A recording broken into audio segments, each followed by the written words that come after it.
মাননীয় স্বাস্থ্যমন্ত্রী মহোদয়ের কাছে ইতিমধ্যে এটা পেশ করেছি। আমি আশা করছি যে আমাদের এই হাসপাতাল 50 শয্যা থেকে 100 শয্যা বিশিষ্টতে উন্নীত করে চিকিৎসা নিশ্চিত করবেন। আমার নির্বাচনী এলাকা বাউফল একটি গুরুত্বপূর্ণ জনবহুল উপজেলা।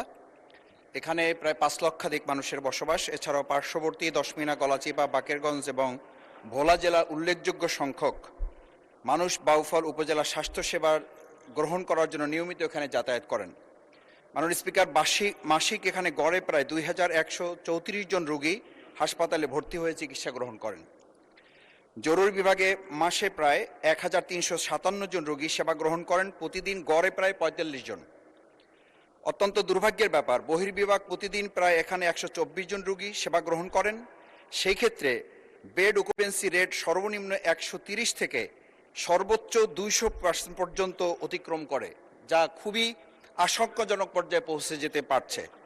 জাতীয় স্বাস্থ্যনীতি স্বাস্থ্যসেবা মানদণ্ড অনুযায়ী এটি রক্ষা করা এবং এখানে প্রশিক্ষিত নার্স, অন্যান্য সেবা পাওয়ার, বিশেষ করে উপজেলা সদর থেকে বরিশাল বিভাগীয় শহরে এখানে যাতায়াতের জন্য আমাদের নদীপথ অতিক্রম করতে হয়, ফেরি পার হতে হয়।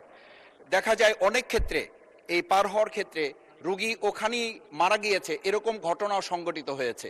সেক্ষেত্রে আমাদের জন্য আরেকটা বড় ঝুঁকি হচ্ছে, এখানে স্বাস্থ্য কমপ্লেক্সে মেজর সার্জারির কোনো ব্যবস্থাপনা না থাকায় জটিল রোগীর দ্রুত কোনো চিকিৎসা গ্রহণ করা সম্ভব হয় না।